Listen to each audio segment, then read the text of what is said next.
You bought a Polymer 80 kit online in 2020. It was completely legal. You followed the law. You never finished it. It's been sitting in your garage for 4 years. And now, because of a rule the ATF finalized in 2022 and the Supreme Court just upheld in March 2025, that kit might be an unregistered firearm. And possessing an unregistered firearm is a federal felony that carries up to 10 years in prison. You didn't do anything wrong. The law changed around you. And now you're at risk of federal prosecution for something that was perfectly legal when you bought it. Quick question before we continue. Are you subscribed yet? Because what I'm about to reveal affects anyone who bought gun parts, build kits, or 80% lowers before 2022. And 90% of those people have no idea they might now be in possession of illegal firearms.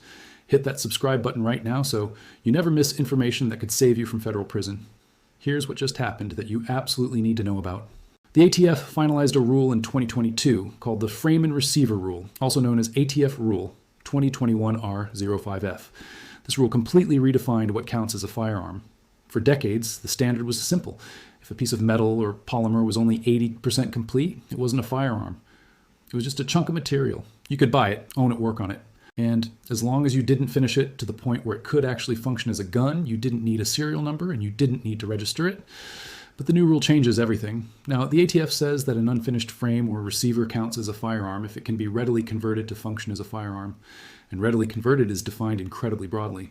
If you have an 80% lower and you also have the tools or jigs that came in the kit to finish it, the ATF considers that combination to be a firearm.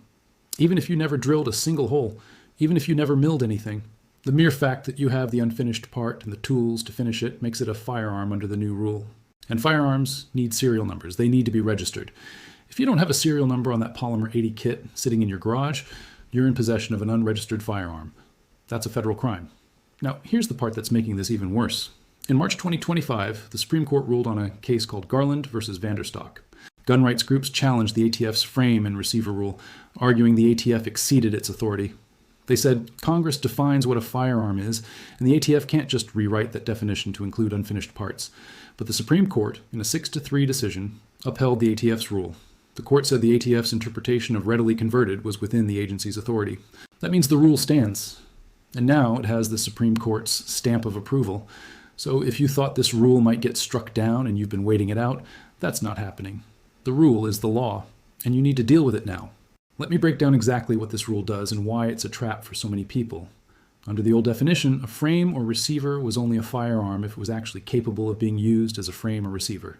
That meant it had to be finished to the point where it could hold the other parts of a gun in function. An 80% lower wasn't there yet. It needed more work. Drilling, milling, machining. Until you did that work, it was just a piece of metal or plastic. But under the new rule, the ATF says a partially complete frame or receiver is a firearm if it is designed or intended to be completed into a functional frame or receiver.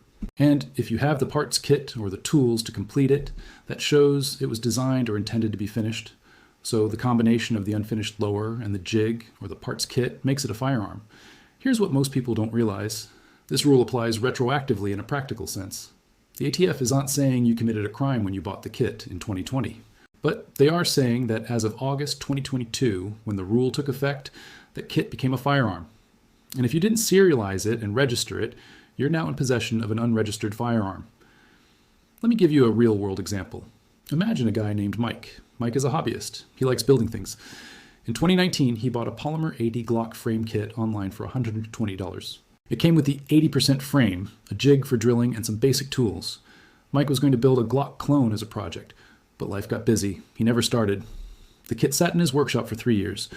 In 2022, the new rule took effect. Mike didn't hear about it. He doesn't follow ATF regulations. He's just a regular guy with a hobby. Fast forward to 2025. Mike has a dispute with a neighbor. The neighbor knows Mike has guns. The neighbor calls the police and makes a false report about Mike threatening him. Police show up to investigate. They ask to search Mike's house. Mike, thinking he has nothing to hide, agrees. They find the Polymer 80 kit in his workshop. The officer recognizes it. He asks Mike if it has a serial number. Mike says, "No, I bought it before it needed one." The officer says, under the new rule, this is an unregistered firearm. Mike is arrested. He's charged with possession of an unregistered firearm. He's looking at up to 10 years in federal prison. And he had no idea he was breaking the law. Now, here's what makes this rule so dangerous. The definition of readily converted is incredibly vague. The ATF says it depends on several factors. How much work is left to complete the frame? what tools are included, what instructions are provided. If the kit includes a jig and instructions, the ATF says that shows it's designed to be easily completed. But here's the problem. There's no bright line. There's no safe harbor. You don't know if your specific setup counts as readily convertible until the ATF or a court decides, and by then, you're already being prosecuted. Let me give you another example. Imagine a woman named Sarah. Sarah is a gun enthusiast. She likes the idea of building her own AR-15 from parts. In 2021, she bought an 80% lower receiver from a company called 80% Arms. It came with a jig. Sarah started the project. She drilled one hole, then she got bored and moved on to other things. The lower sat in her garage, partially complete. One hole drilled.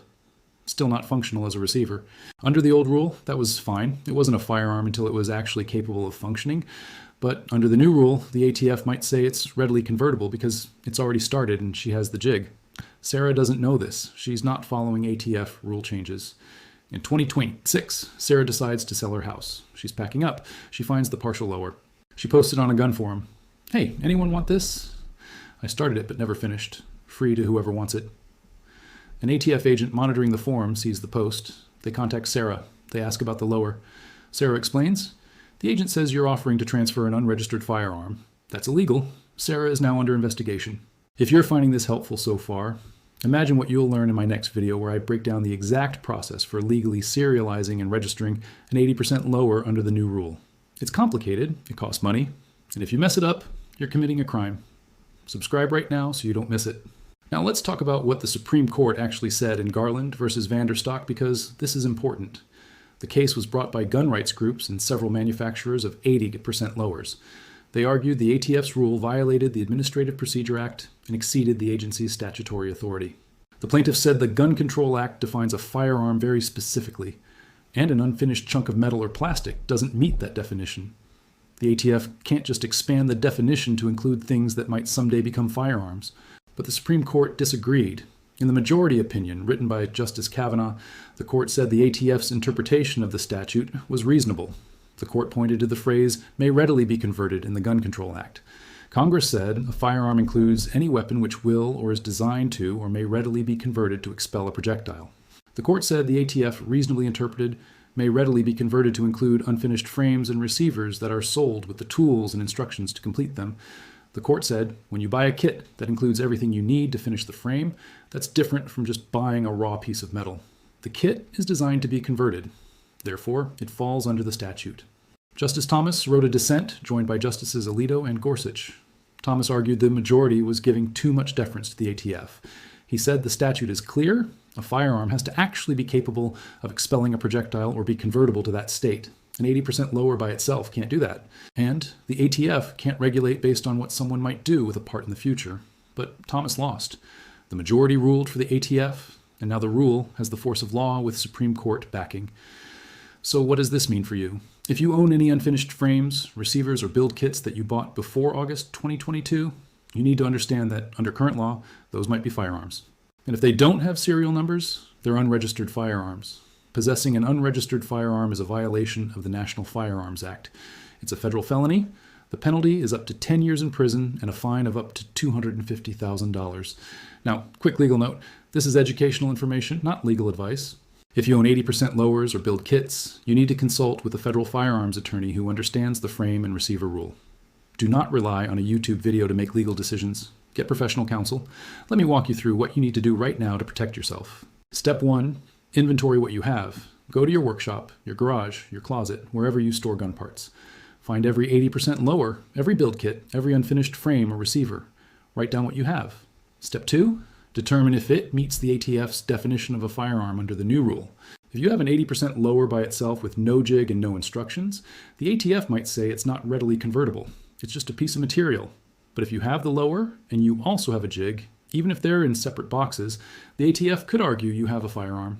Step 3, if you determine you have something that counts as a firearm under the rule, you have options. Option 1, serialize it and register it. The ATF allows individuals to mark their own firearms with serial numbers as long as they follow specific requirements. The serial number has to be engraved or permanently marked on the frame or receiver. It has to include a unique combination of letters and numbers. and you have to keep a record of the serial number. But here's the problem. If you serialize it now, you're admitting you've been in possession of an unregistered firearm since 2022. That could be used as evidence against you. So before you do this, talk to a lawyer.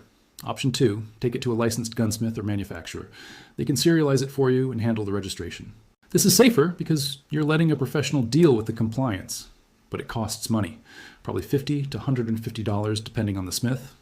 Option 3, destroy it. If you don't want to deal with the hassle and the legal risk, destroy the lower or frame so it's no longer capable of being converted. Drill holes in it, cut it up, make it unusable, then it's not a firearm anymore. This is the safest option legally, but you lose the part you paid for. Option 4, turn it in. Some jurisdictions have gun buyback or amnesty programs. You can turn in the unfinished lower with no questions asked, but this is rare. Most places don't have these programs. And option 5, do nothing and hope you don't get caught. This is what a lot of people are doing.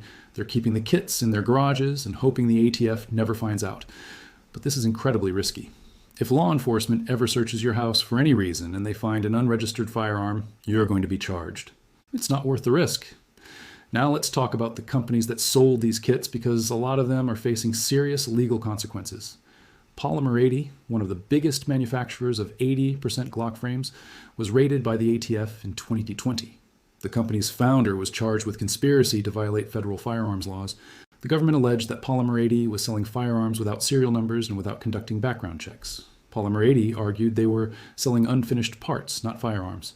But under the new rule, the government's case got a lot stronger. Another company, 80% Arms, also faced ATF scrutiny. They sold 80% AR-15 lowers and jigs.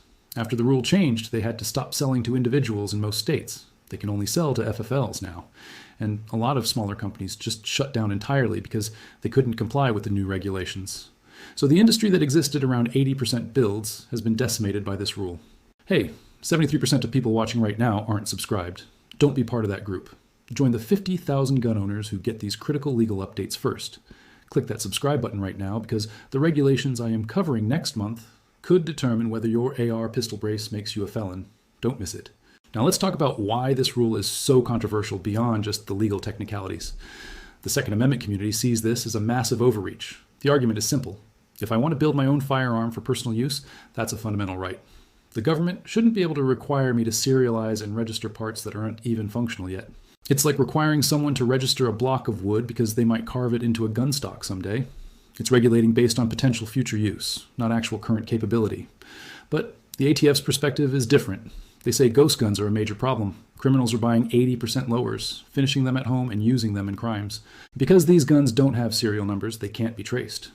Law enforcement finds them at crime scenes and has no way to track where they came from. The ATF says the frame and receiver rule is necessary to close this loophole.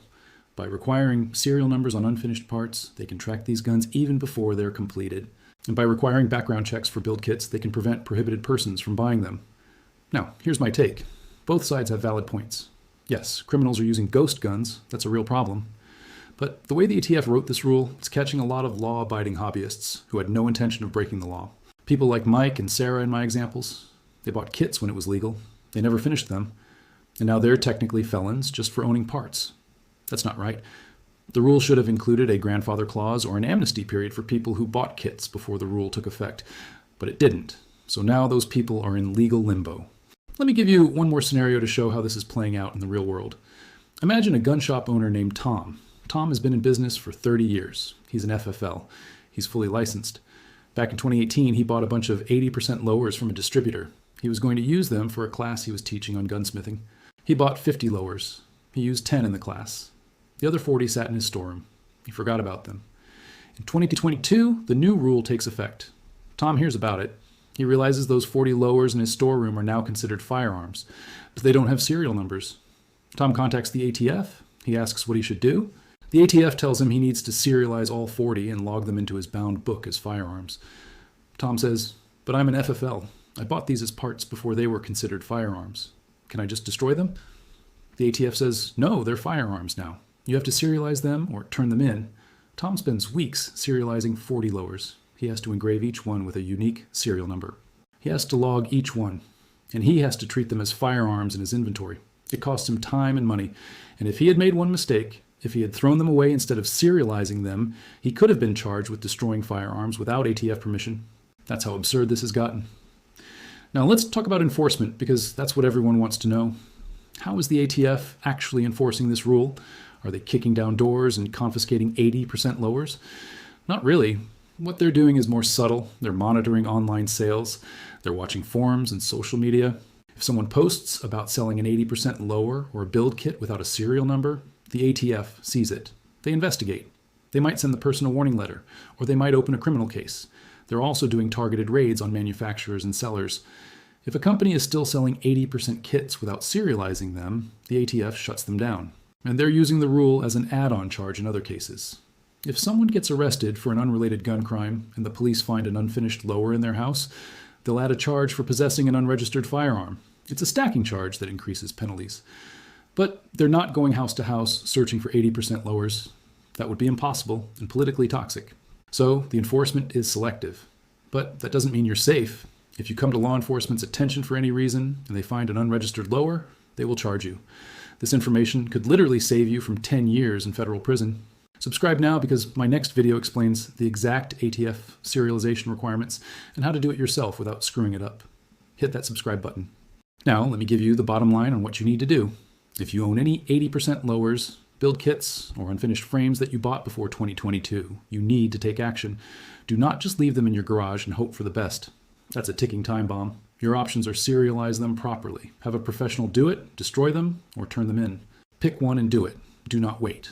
And if you're thinking about buying an 80% lower now in 2026, understand that you're buying a firearm. It needs a serial number. The seller needs to be an FFL. You need to pass a background check. And you need to follow all the same rules as buying a completed gun. The days of ordering an 80% lower online and having it shipped to your door are over. Look, I spend hours every week researching ATF regulations, reading Supreme Court decisions, and breaking down what it means for gun owners so you don't have to. The least you can do is hit that subscribe button to support this channel and make sure you never miss an update that could keep you out of federal prison. Subscribe right now. And if you found this helpful, share it with every gun owner you know who might have old build kits sitting around, because I guarantee most of them have no idea the law changed. Remember, this is educational information based on ATF Rule 2021R05F and the Supreme Court's decision in Garland versus VanDerStok. It is not legal advice for your specific situation. Always consult with a qualified federal firearms attorney before making decisions about unfinished frames, receivers, or build kits. Stay safe out there. Know your rights, understand the risks, and deal with those old 80% lowers before the ATF deals with them for you.